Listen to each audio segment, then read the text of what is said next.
하나님 말씀 신약성경입니다. 신약성경 신약성경 로마서 15장입니다.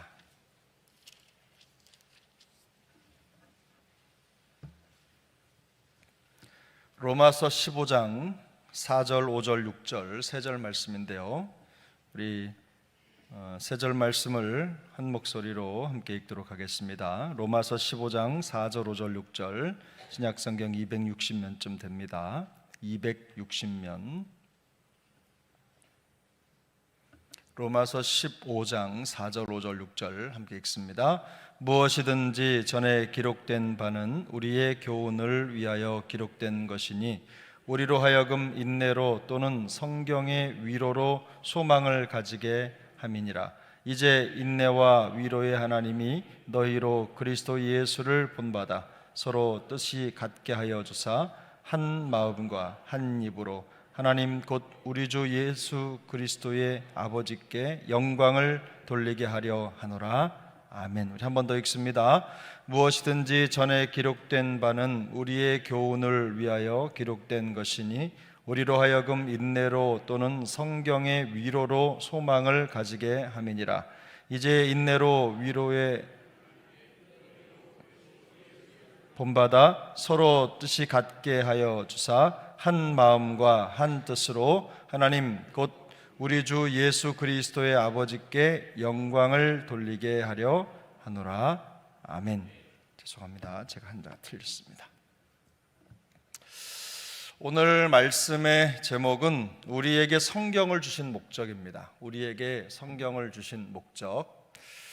여러분은 주님께서 우리에게 성경을 주신 목적이 무엇이라고 생각하십니까? 물론 많은 대답이 있을 수 있습니다. 물론 성경이 우리에게 우리 손에 주어진 목적은 분명하고 또 성경이 우리에게 그 많은 진리들을 가르쳐 주고 있습니다. 우리들 대부분은 성경을 하나님의 진리이며 또 우리의 신앙과 삶의 규범으로 받아들입니다. 여러분 그러시죠?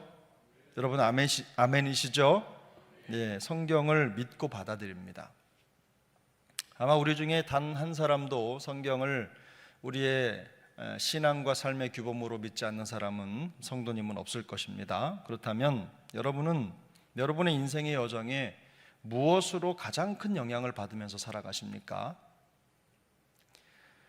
여러분의 생각과 사고의 방향과 행동에 가장 큰 영향을 주는 것이 있다면 그것이 무엇입니까? 혹시 성경을 통해 가장 큰 영향을 받고 계십니까? 아니면 다른 것에 영향을 더 많이 받고 계십니까? 제가 다시 여쭙겠습니다. 성경이 우리의 인생의 최고의 규범이고 신앙의 규범이라는 거 여러분 믿으십니까? 자, 그러면 여러분은 성경을 통해 제일 많이 영향을 받으십니까? 아니면 다른 것에 영향을 더 많이 받으십니까? 손을 들어서 한번 해보겠습니다.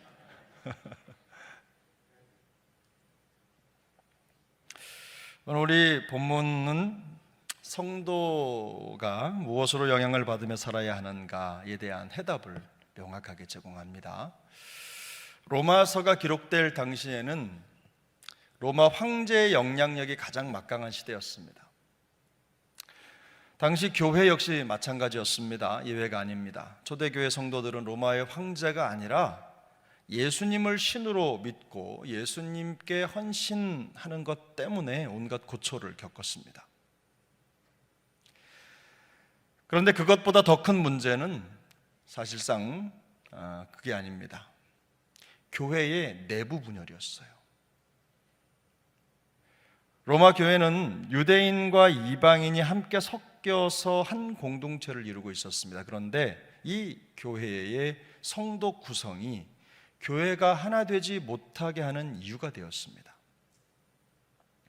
유대인과 이방인은 생각의 차이가 쉽게 뛰어넘을 수 없을 만큼 대단히 컸습니다. 한쪽은 다른 쪽을 마치 개처럼 생각했습니다. 천박하고 받아들일 수 없는 그런 존재로 여겼다는 것이죠. 우리나라도 지역 차이가 있습니다만 그런 사소한 지역 감정 정도가 아닙니다. 그런데 이 서로 다른 두 민족의 문화 차이가 결국은 내부의 분열로 이어진 겁니다.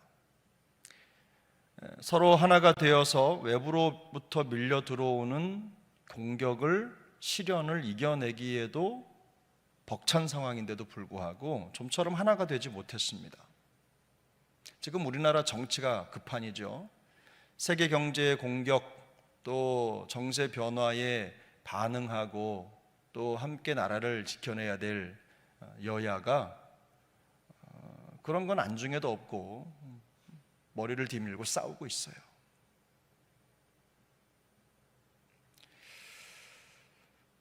외부의 공격 때문이 아니라 내부 분열 때문에 교회가 자멸할 위기에 처한 것입니다. 이런 문제를 해결하기 위해서 바울은 매우 핵심적인 해결책을 제시합니다.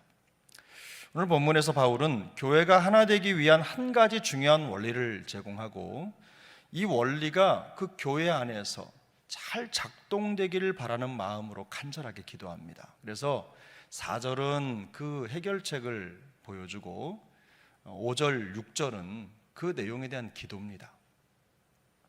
그래서 4절을 함께 보겠습니다. 4절 함께 읽습니다. 무엇이든지 전에 기록된 바는 우리의 교훈을 위하여 기록된 것이니 우리로 하여금 인내로 또는 성경의 위로로 소망을 가지게 함이니라. 무엇이든지 전에 기록된 바는이 의미하는 것은요, 이 기록된 바는 이라고 하는 말은 구약 성경을 말합니다. 구약 성경. 바울은 구약 성경이 성도들을 교훈하기 위해 기록된 것이라는 점을 분명하게 밝힙니다. 바울은 디모데후서 3장 16절을 통해서 모든 성경은, 이 모든 성경이라고 하는 것은 신약과 구약 성경 모두를 말하는 겁니다. 모든 성경은 하나님의 감동으로 된 것으로 교훈과 책망과 바르게 함과 의로 교육하기에 유익하다라고 성경의 목적을 밝힌 바 있습니다. 여기서도 바울은 오늘 본문에서도 성경은 성도들에게 인내와 위로를 주어서 소망을 가지게 한다고 말합니다. 그래서 여기서 말하는 위로란 성도들이 하나님을 영화롭게 하는 일에 그런 삶을 살아가기 위해서 성경으로부터 힘을 얻는다, 이런 뜻이죠. 그걸 위로라고 표현하고 있어요. 다시 말해서 성경을 단지 성경 공부용으로 생각을 하거나 아니면 성도 증명서 정도로 생각하고 들고 다니는 게 아니라 성경을 통해 규칙적으로 자기의 삶을 지탱하기 위한 자양분을 공급받지 못한다면 뭔가 대단히 잘못된 것이라는 점을 분명하게 하는 거죠. 성경의 목적은 성도들에게 소망을 가지게 하는 것이기 때문입니다. 지금 우리는 신약과 구약 성경 모두를 가지고 있지만 말씀드린 대로 로마서가 기록될 당시에 신약 성경은 없었습니다. 신약 성경이 완전히 완성이 되지 않았기 때문에 구약 성경의 영향을 더 많이 받았습니다. 성경의 위로로 소망을 가지게 함이니라 라고 하는 이 바울의 말은, 그래서 성경이 단순히 과거의 사실이 아니다, 과거 사실에 대한 기록이 아니다 라고 하는 말이고, 현재의 성도들이 자신의 신앙과 삶에 여전히 규범으로 삼을 수 있는 하나님의 말씀이고 또 효력이 있고 그들의 삶에 지대한 영향을 미치는 하나님의 말씀이라는 점을 강조하고 있는 것입니다. 성경을 통해 성도는 하나님이 그의 백성에게 하신 약속들이 어떻게 성취되고 있는지를 마치 눈앞에 그림처럼, 그림을 보는 것처럼 확인합니다. 그리고 그 말씀을 자신의 삶에 적용을 해서 현재에 당한 고난과 시련 가운데서도 소망을 잃지 않고 살 수 있는 인내와 위로를 얻게 되는 것입니다. 성경을 통해서 그렇게 된다는 거죠. 성도는 개인적으로 그 말씀을 하나님이 자기에게 주신 약속으로 받습니다. 그리고 그 약속을 붙잡고 견디고 또 흔들림 없이 살 수 있는 것이죠. 바로 이것이 성도가 부지런히 성경을 읽고 공부하며 또 성경을 통해서 삶에 필요한 교훈을 받아야 하는 이유입니다. 바울은 성도들의 삶의 규범으로 받아야 하는 이 성경의 권위를 하나님께 둡니다. 오늘 본문 5절인데요. 5절에 보면 이제 인내와 위로의 하나님이 너희로 그리스도 예수를 본받아 서로 뜻이 같게 하여 주사. 이제 인내와 위로의 하나님이 너희로 그리스도 예수를 본받아 서로 뜻이 같게 하여 주사. 이 5절과 6절은 바울의 기도라고 말씀을 드렸습니다. 근데 바울이 기도를 시작하면서 인내와 위로의 하나님이라고 하는 하나님의 성품을 언급합니다. 4절에서 성경을 통해 인내와 위로로 소망을 갖게 된다는 점을 강조했습니다. 그러니까 여기서 인내와 위로의 하나님이라고 고백을 하는 것은요, 인내와 위로의 원천이 하나님이시다라는 것을 말하는 것일 뿐만 아니라 성경과 하나님을 같은 자리에 둔 것입니다. 성경과 하나님을 일치시킨 거죠. 그래서 바울에게 성경은 그에게 직접 말씀하시는 하나님이시라는 뜻입니다. 사랑하는 여러분, 성경 말씀이 하나님의 말씀 맞습니까? 여러분도 그렇게 믿으십니까?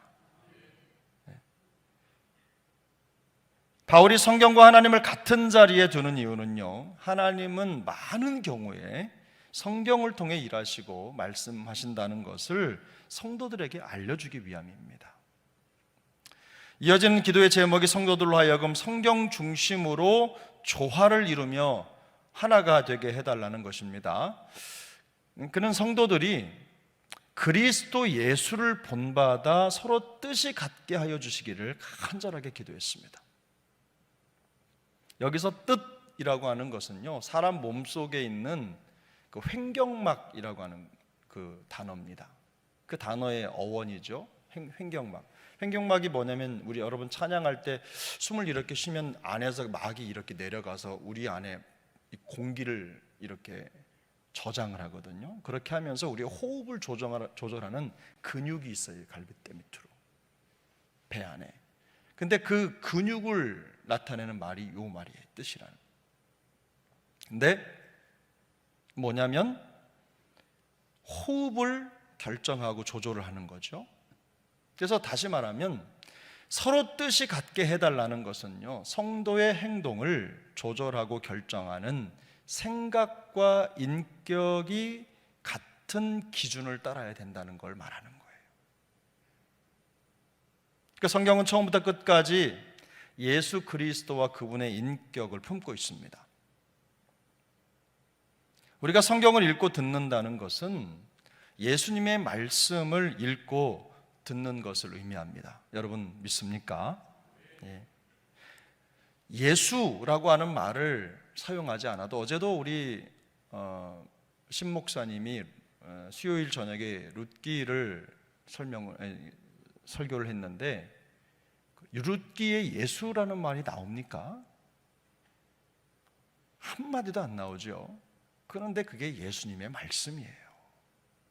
여러분 믿으십니까? 예. 성경을 통해 우리는 그리스도의 인격을 듣고 배우고 그 교훈을 실천하면서 예수님을 닮아갑니다. 서로 다른 생각과 삶의 방식을 가진 교회의 다양한 성도들이 서로 뜻이 같아지고 한 마음과 한 입술이 될 수 있는 오직 한 길은 성경밖에 없습니다. 교회가 일치된 생각과 사고를 가지고 같은 목적을 이룰 수 있는 비결은요, 모든 교회의 지체들이 성경을 통해 예수 그리스도의 인격을 본받는 길 말고는 다른 길이 없습니다. 바울이 기도를 통해서 서로 뜻이 같게 해달라고 기도하는 이유는요, 교회의 하나됨이 하나님의 은혜로 가능한 것이기 때문입니다. 물론 이를 위해서 성도 각 사람이 노력할 필요가 전혀 없다는 말씀을 드리는 게 아닙니다. 노력해야 됩니다. 그러나 궁극적으로 교회의 하나됨은 인간의 성취가 아니라 하나님의 선물입니다. 저는 성도들이 서로 뜻이 같아지고 마음이 한 마음이 되고 한 입술이 되는 이 연합을 이루는 것이 하나님의 은혜고 선물이라는 것을요, 사역의 현장에서 실감하고 있습니다. 정말 어려워요. 반대로 참으로 많은 지체들이 자기 자신의 입장을 포기하지 않습니다.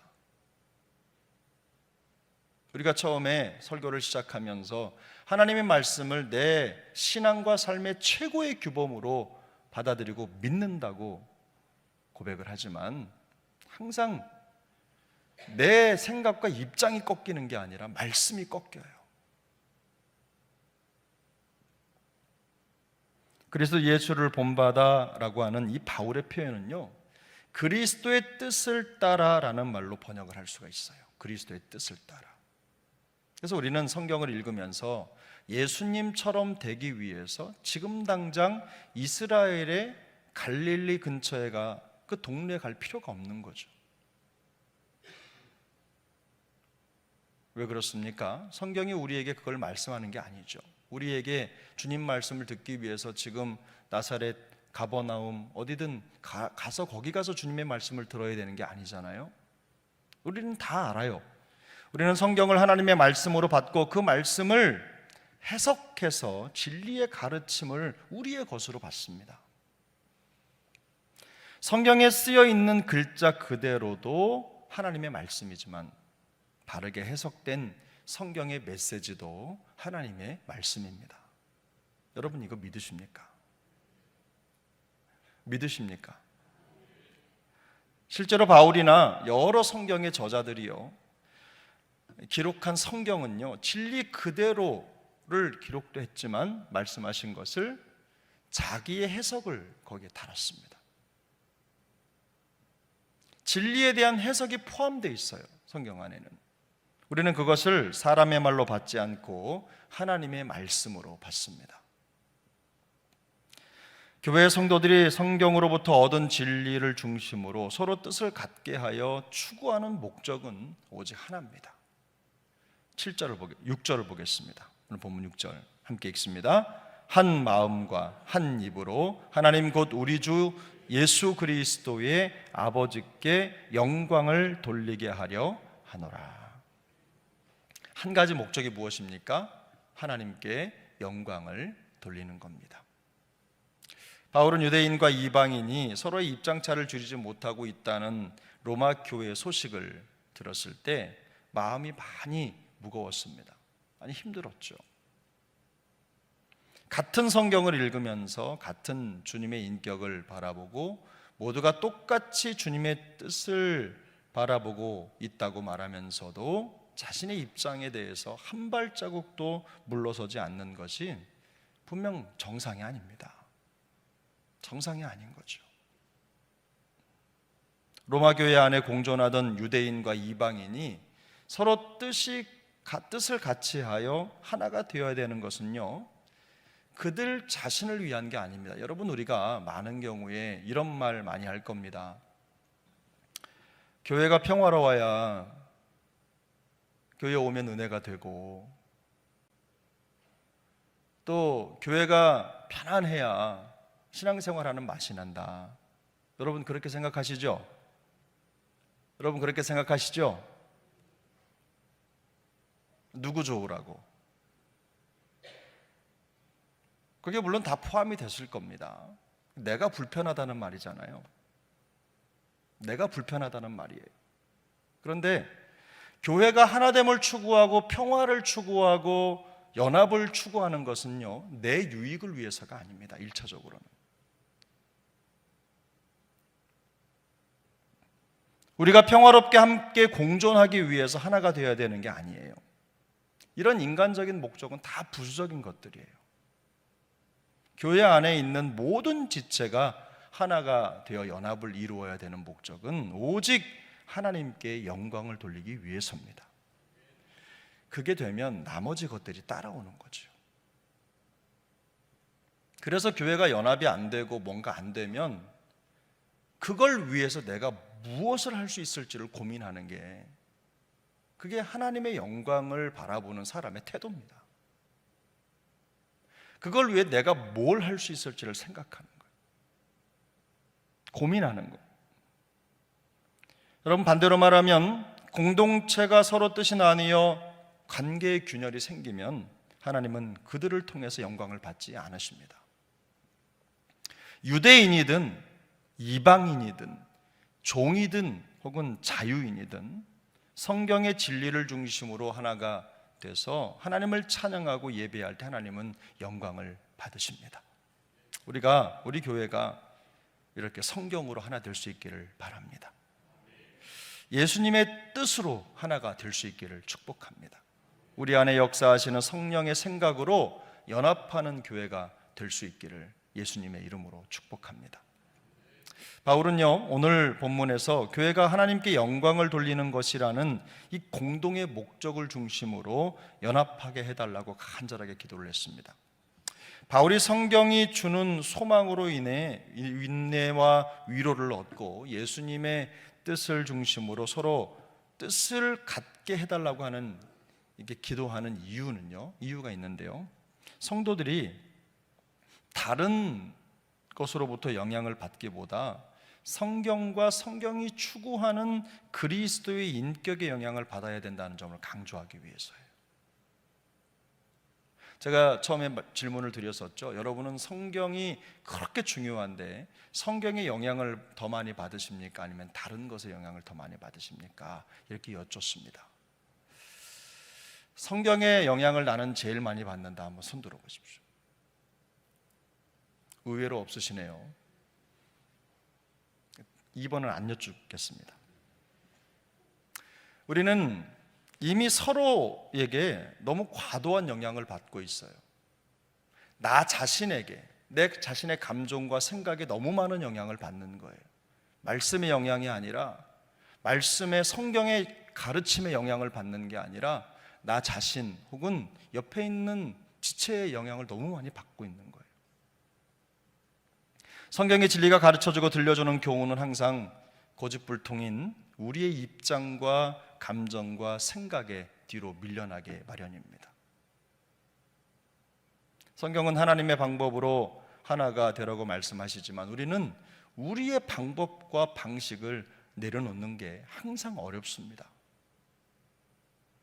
성경 중심으로 모여서 하나가 되기보다는 서로의 생각이 같은 사람끼리 모여서 하나를 이룹니다. 가족끼리 하나를 이루고, 오래된 이웃끼리 하나를 이루고, 친구든 뭐든 뭔가 공통점이 생기면 그 공통점이 있는 사람들끼리 모여서 하나가 되는 거죠. 하지만 이것은 성경적인 교회의 하나됨이 아닙니다. 고린도전서를 보면요, 고린도 교회의 문제는 분열이었어요. 내부 분열. 그들이 예수님을 모르는 사람들이 아닙니다. 그런데 내부적으로 사분오열로 나눠져 있었어요. 그래서 바울은 고린도전서 1장 10절에서 다른 것 말고 같은 말과 같은 뜻과 같은 마음으로 하나가 되는 것, 바로 그게 너희에게 제일 중요한 것이다라는 점을 강조합니다.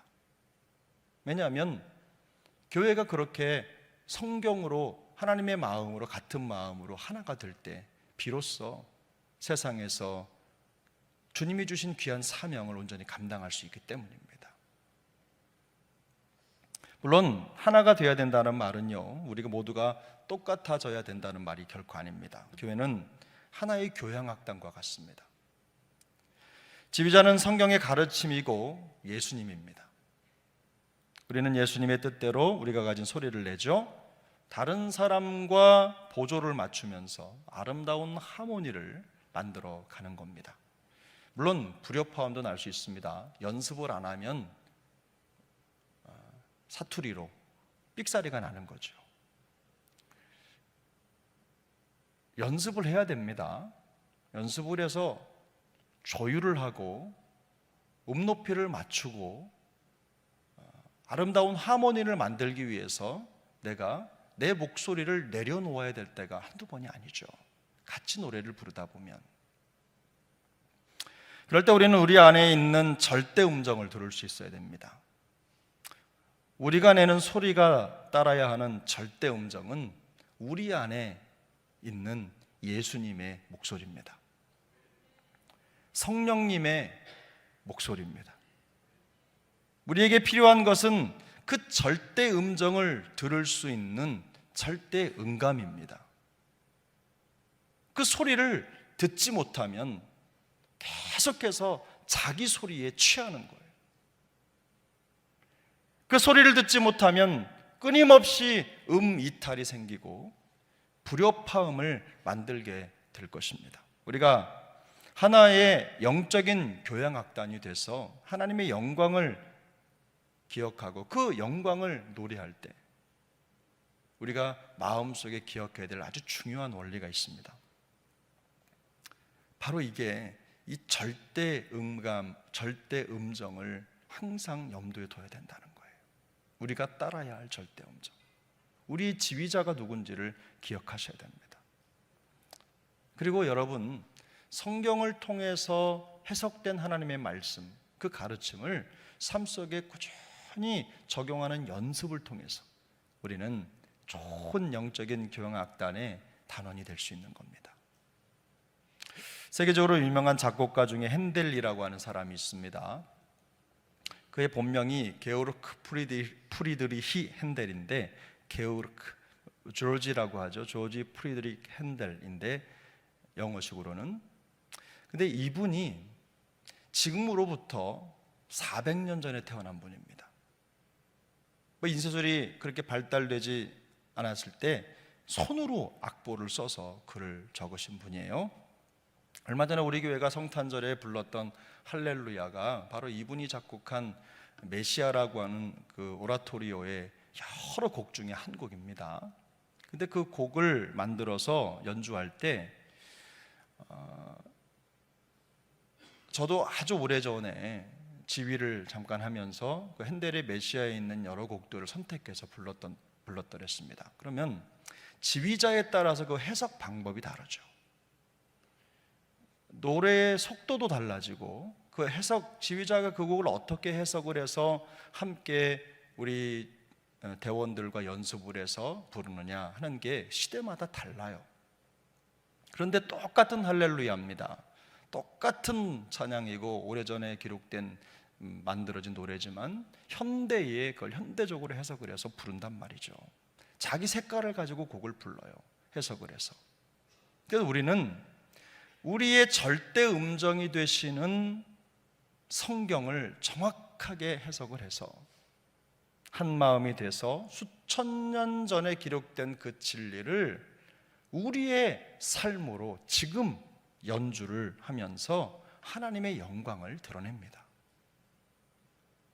이게 성도의 삶인 거죠. 이것이 성경을 읽는 교회, 예수님의 인격과 삶을 본받아 서로 뜻을 같이하여 하나가 된 교회의 모습입니다. 우리 교회가 이런 경이롭고 아름다운 은혜의 연합을 이루는 교회가 될 수 있기를 바랍니다. 진정한 하나됨은요, 하나님이 은혜로 주시는 선물이라는 사실을 기억하시고 계속해서 기도하셔야 돼요. 인내와 위로의 하나님께서 성경을 통해 주시는 소망을 붙잡고 성령이 하나 되게 하신 것을 힘써 지킬 수 있기를 예수님의 이름으로 축복합니다. 우리가 태어날 때 가지고 태어나는 성품을 천성이라고 합니다. 맞죠? 천성. 하지만 성도는 타고난 인간적인 천성으로 사는 사람들이 아닙니다. 우리가 예수님을 닮아간다는 것은 하나님의 창조의 목적과도 연결이 됩니다. 하나님은 천지를 창조하시고 보시기에 좋았다고 말씀을 하셨어요.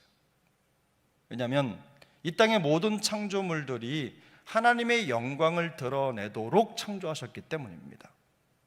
그런데 죄가 그것을 하지 못하도록 우리로 하여금 변질을 시킨 거죠. 성도는 예수님을 닮아갈 때 하나님이 천지를 창조하실 때 가지셨던 그 본래의 목적을 회복해 가는 것입니다. 성도가 주님을 닮아간다는 것은 그래서 그리스도의 성품에 참여하는 과정입니다. 여러분 이거 믿으십니까? 그래서 성도는 천성이 아니라, 가지고 태어난 천성이 아니라 그리스도의 성품을 닮아가는, 그리스도의 성품에 참여하는, 저는 그걸 제2의 천성이라고 부르는데요, 그리스도의 성품에 참여하는, 그 신의 성품에 참여하는 제2의 천성으로 살아가는 거예요.